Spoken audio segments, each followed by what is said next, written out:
Olá, é um prazer poder voltar a conversar com todos vocês e a gente poder falar um pouquinho a respeito da educação de filhos, falar um pouco a respeito dessa nossa relação no dia a dia com crianças e com adolescentes, né? E hoje eu gostaria de enfatizar um quadro que talvez não seja muito pensado pelas pessoas. Se fala muito em bullying.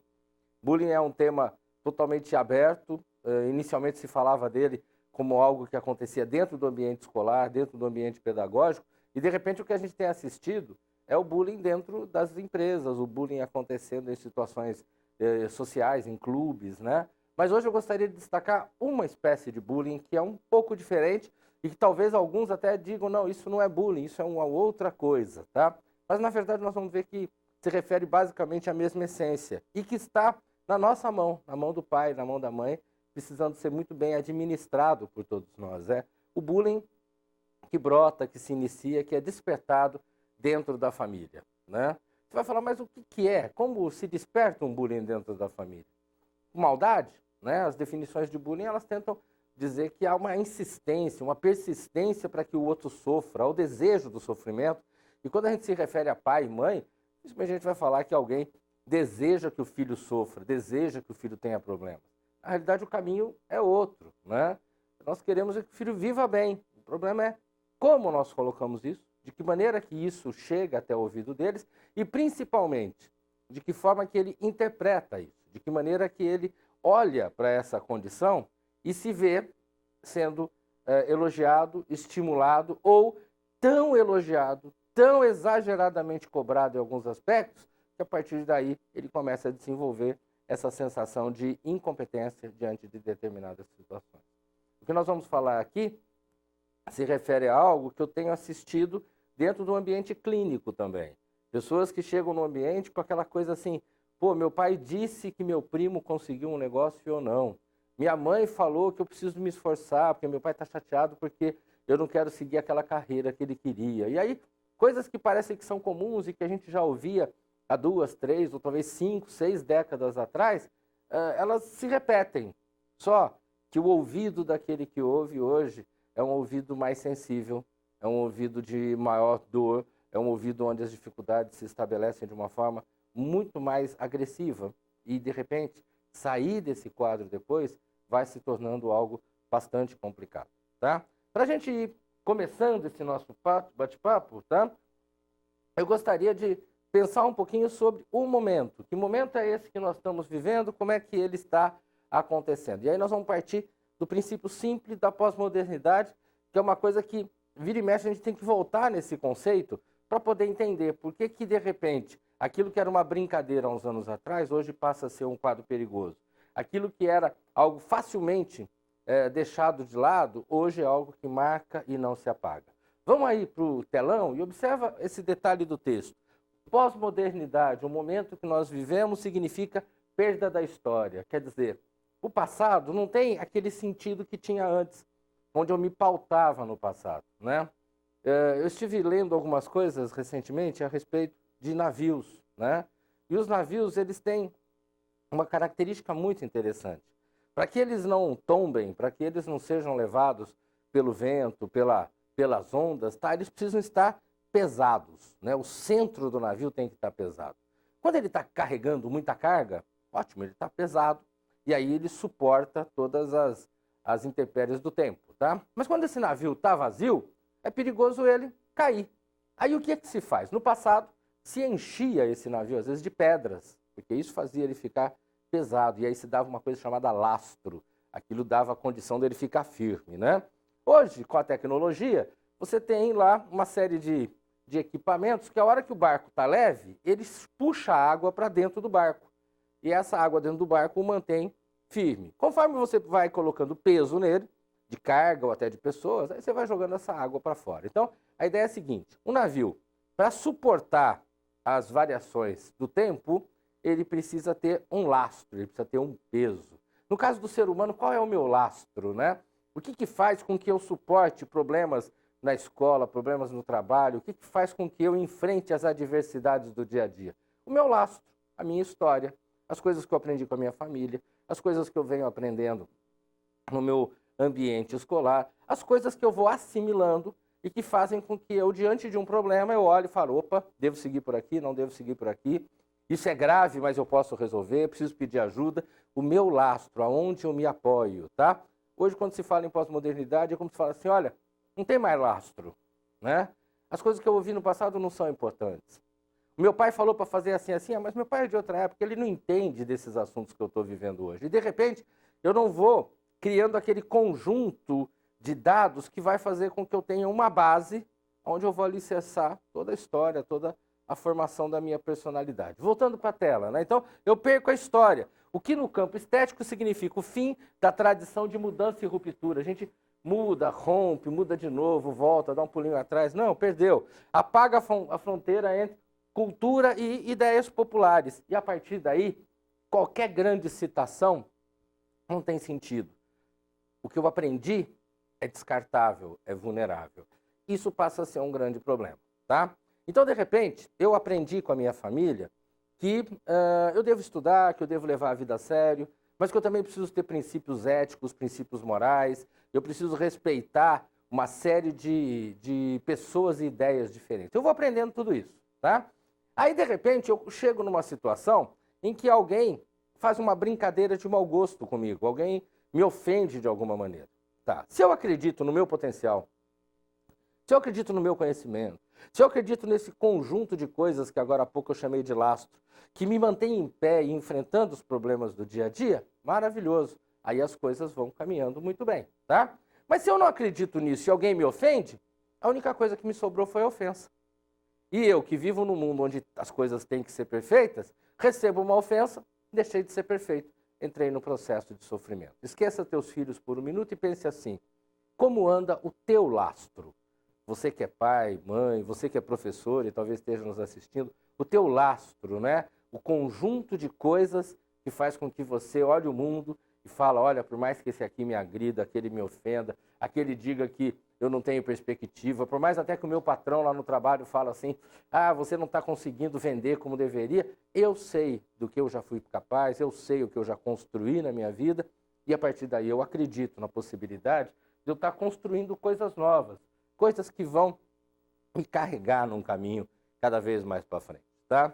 Partindo disso, eu gostaria que a gente agora pensasse um pouco a definição padrão de bullying, né? Que é essa que a gente tem assistido em várias situações, através de programas de TV, já que esse assunto está o tempo todo na mídia, tá? Qual que é a definição padrão? E nós vamos trabalhar um pouquinho fora dela hoje, tá? Nessa definição diz, bullying, uma expressão que vem de valente, né? Aliás, desculpa, de valentão, porque valente é aquele que tem coragem, resolve problemas. Valentão, aquele que tem que provar para o outro que ele é mais forte, ele tem que provar que ele é superior, ele tem que estar por cima para poder se sentir bem, tá? Bullying, então vem de valentão, se refere a formas de atitude agressivas, verbais ou físicas, quando eu falo agressivas, quer dizer, tem a intenção de agredir, intencionais e repetitivas, que ocorrem sem motivação evidente, tá? Então o que é um bullying? É uma agressão repetida várias vezes, tá? Com a intenção de fazer mal. Voltando uns minutinhos atrás, eu dizia assim, os pais, pelo menos na nossa concepção natural, eles não têm a menor intenção de fazer mal para os filhos. Os pais não estão dispostos a fazer nada de ruim para os seus filhos, mas acabam, às vezes, fazendo, tá? Por isso que eu estou dizendo que ele é um bullying diferente daquela visão muito tradicional que nós trazemos, tá? A intenção do pai é que o filho cresça. E aí a gente se confunde, às vezes, em duas palavrinhas muito básicas. Uma é estimular e a outra é o despertar, né? É comum a gente falar assim, eu quero estimular meu filho, eu vou estimular meu filho para ele estudar mais, eu vou estimular meu filho para ele levar a sério as posições trabalhistas, eu vou estimular meu filho para ele seguir os caminhos do pai, do tio, do avô, eu vou estimular, estimular, estimular. Estimular é algo que eu faço de fora para dentro. Estimular eu chegar para alguém e falar, olha, vai lá e faz tal coisa, você consegue, você é capaz. Eu dou uma força para que a pessoa vá. Só que eu não sei como é que essa pessoa está por dentro, né? E de repente eu tenho lá 2, 3 filhos e eu vou usar o mesmo estímulo. Pô, mas cada um interpreta de um jeito. Cada um tem uma maneira diferente de ser. Cada um tem uma cultura social externa ao ambiente da casa, o grupo de amigos, o grupo de colegas, que é diferente, né? Então eu vou estimular naquela assim, eu dou um empurrãozinho, ou eu dou uma puxadinha, né? Eu puxo meu filho para o meu lado ou eu empurro meu filho na direção X ou Y, tá? Estimular. O que é despertar? Despertar, desculpa a expressão, é atormentar, né? Quer dizer, eu preciso chegar no meu filho e jogar ideias, né? Mas para que ele, a partir daquelas ideias, comece a pensar no movimento de mundo, né? E talvez uma das melhores formas de estimular é, em alguns momentos, eu dar exemplos, inclusive meus, mas não necessariamente somente os meus, né? Dar exemplos, eu chegar para ele e falar assim, pô, eu tô com um problema lá no serviço, não sei o que fazer, mas aí eu chamei uns amigos meus, troquei ideias com ele, pô, tô dizendo pro meu filho, ó, quando você estiver meio inseguro, chama as pessoas, não tenha medo de trocar ideias e ir em frente. Aí um amigo meu chegou para mim e falou, pô, você parece burro, não sabe o que está fazendo, né? Mas eu não me ofendi, não, eu sabia que ele falou aquilo para tentar me dar uma força, porque ele me conhece, eu sei que ele não me ofendeu. Estou dizendo pro meu filho, olha, o cara me chamou até de burro, mas se eu estou com o meu lastro em ordem, não estou preocupado não, tá? Não foi uma ofensa em si, foi uma força de expressão. E hoje em dia é maluco isso, né? Às vezes uma força de expressão é entendida como algo trágico. E há pouco tempo atrás era natural, a gente tinha uma série de expressões comuns e a gente trabalhava em cima delas. E as pessoas, inclusive, se divertiam, né?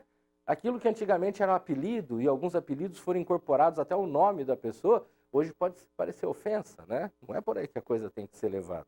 Então, como rola a questão do despertar? Despertar é cutuca, joga para cima, estimula de alguma maneira o teu filho a descobrir dentro dele aonde está a força para o lugar que ele quer chegar. E mais, aonde é esse lugar que ele quer chegar? Um outro detalhe bastante interessante, dentro dessas questões ligadas ao bullying, é a gente perceber que tem dois tipos de bullying diferentes. Talvez você olhe aí para o que está escrito no telão e se falar, isso é preconceito, né? Tem um bullying masculino, um bullying feminino. Não, não é preconceito. Isso é uma estatística que mostra que existem estilos diferentes, tá? Então você vai falar, bom, estamos falando de família, então tem o bullying da mãe e tem o bullying do pai? Talvez. Mas eu não estou muito preocupado com esse detalhe. Eu só vou mostrar isso do ponto de vista estatístico.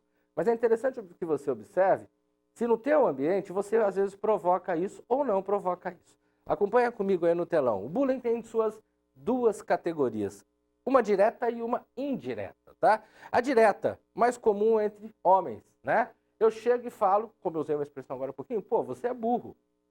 Não viu o que está fazendo? Né? Você fala, mas isso é normal, virar para o filho e falar, você é burro. Olha, é normal em termos, eu já ouvi isso muito e não sofri tanto. Mas quando de repente você fala assim, mas teu primo sim é que é capaz, se fosse teu irmão ele sabia como fazer, mas você faz tudo de qualquer jeito, pronto, esse jogo de comparações, no mundo onde as coisas parece que tem que andar muito coerentes, muito certinhas e com um determinado grau de sucesso, um determinado alto grau de sucesso, isso é dolorido, tá? Esse é o bullying direto. Vamos lá para o indireto. Forma mais comum entre mulheres e crianças, tendo como característica isolamento social da vítima, né? Você fala, que bullying é esse? Ué, é aquele que você faz silêncio, sabe? A pessoa está fazendo lá uma atividade, você olha, né? Vamos imaginar uma tarefa de escola, né? E aí você chega para o teu filho, olha para a tarefa e fala assim, não tem jeito, e sai de perto. Você não falou assim, pô, não está vendo, não sei o quê. Não, você não fez o discurso, você só desprezou, né? Crianças fazem muito isso. Aquela lá, vamos deixar ela sozinha? Vamos, a gente sai de perto, né? Irmãos fazem isso quando às vezes surgem alguns amigos em casa, né? Tá lá brincando com o irmão, se divertindo com o irmão, aí chegam os amigos dele, pega os amigos, vai para o outro lado e não quer que o irmão chegue perto, tá? A sensação de desprezo. Não vou te falar qual dói mais, porque tanto a direta quanto a indireta, elas são pesadas, são complexas, mas elas dependem muito do receptor, daquele que está sentindo o processo. Acompanhando novamente. Em geral, a vítima teme o agressor. Como é que será que é aí em casa, hein? Será que a minha filha me teme? Tem pais que falam assim, não, meus filhos não têm medo de mim, eles têm respeito. Ótimo. E espero que tenham respeito mesmo, porque isso é muito bacana, mas qual é o temor, né? Houve um tempo lá atrás em que bastava o olhar do pai para os filhos tremerem, tá? Não há necessidade de voltarmos a isso de maneira alguma. Mas hoje alguns filhos, eles morrem de medo do silêncio dos pais, que é a tal da agressão indireta, né? Aquela de falar, não tem jeito mesmo, né? Essas expressões, elas podem machucar? Sim, mas vamos lembrar, nós não estamos falando de pais ruins, nós não estamos falando de pais despreparados. o que nós estamos falando é de filhos, e isso se refere a uma geração bastante grande, eu te diria que uma geração que beira 30 anos para baixo, tá? Filhos que não estão prontos para vivenciar as diferenças. Culpa da própria estrutura social, da própria história do mundo, que o mundo está trazendo, da forma como o mundo está caminhando. Tá? Não quer dizer que os pais estão errados, não quer dizer que os filhos estão errados, mas quer dizer claramente que há uma grande confusão de expectativa. Os pais esperando algumas coisas que eles talvez não tenham deixado claro para esses filhos antes. E os filhos esperando um sucesso que muitas vezes vai acontecer depois de muitos anos. Né? Algumas pessoas começam a trabalhar e vê o sucesso acontecendo logo aos 22, 23 anos. Alguns estão dentro da faculdade já vendo as coisas caminharem muito bem. Outros vão trabalhar e vão passar por uma série de situações onde eles vão começar a desacreditar que a vida dá certo. E, de repente, se permanecerem na luta, aos 40, aos 50 anos, é que eles vão começar a poder colher o resultado positivo de tudo aquilo. Só que o mundo de hoje diz que não dá tempo, né? Tenho tido a oportunidade de acompanhar jovens profissionais de vários ramos, inclusive do meu, de psicologia, pessoal que se formou em medicina, em agronomia, administração de empresas, né? E que, de repente, depois de 3, 4 anos de formado, fala, nossa, está difícil, o mercado está horrível, a gente não consegue nada, eu já estou formado faz tanto tempo, né? Daí a gente olha e fala assim, pô, mas formado há tanto tempo, né? 4, 5, 6 anos, tudo bem, existem pessoas que formadas há 1 ano estão muito bem, mas isso é exceção. Por quê? Porque a formação, ela não consiste no tal do diploma, usando uma expressão antiga, que você pegou lá da universidade. A formação, ela consiste da sua história, que vai continuando a crescer, né? Volta lá atrás, o tal do lastro. O lastro que começou com a família, com a escola, com a aprendizagem em geral, ele vai se mantendo o resto da vida. E eu tenho certeza que dentro de condições normais, uma pessoa de 60 anos tem um lastro muito mais interessante do que uma pessoa de 30. E por isso deve sofrer muito menos diante dos problemas do dia a dia do que aquele de 30. Infelizmente, encontramos pessoas de idade bastante avançada que não formaram um lastro, porque ficaram inseguras diante do mundo. Essa figura que está aí na tela, eu acho ela muito bacana, acho ela muito interessante, porque ela mostra um grupo de patinhos negros rejeitando, entre aspas, um patinho amarelo. Né? O patinho amarelo está se sentindo discriminado, ele está fora do grupo. Os outros estão se sentindo poderosos. Mas a pergunta é, será que todos estão se sentindo poderosos? Ou será que simplesmente eles viraram para o lado? E já que estava dentro da turma, foi. E alguns talvez nem repararam que o amarelo ficou do lado lá e está se sentindo sozinho. Não houve a intenção de desprezar. Ou pelo menos não dá para provar que houve a intenção do desprezo. Mas que o amarelo está se sentindo sozinho, está se sentindo sozinho. Às vezes nós estamos ali dando uma força para o filho. Falar, filho, você consegue, vai em frente. Eu tenho certeza que você vai tirar nota, tá? Porque você sempre me deu alegria. Olha a frase, né? Daí eu falo assim, pô, tenho certeza que você vai me dar nota porque você sempre me deu alegria. Tipo assim, olha, se você não tirar nota, pô, você vai ser o gerador da minha infelicidade. Você vai ser o gerador da dor daquilo que eu ando vivendo, daquilo que eu ando arrastando.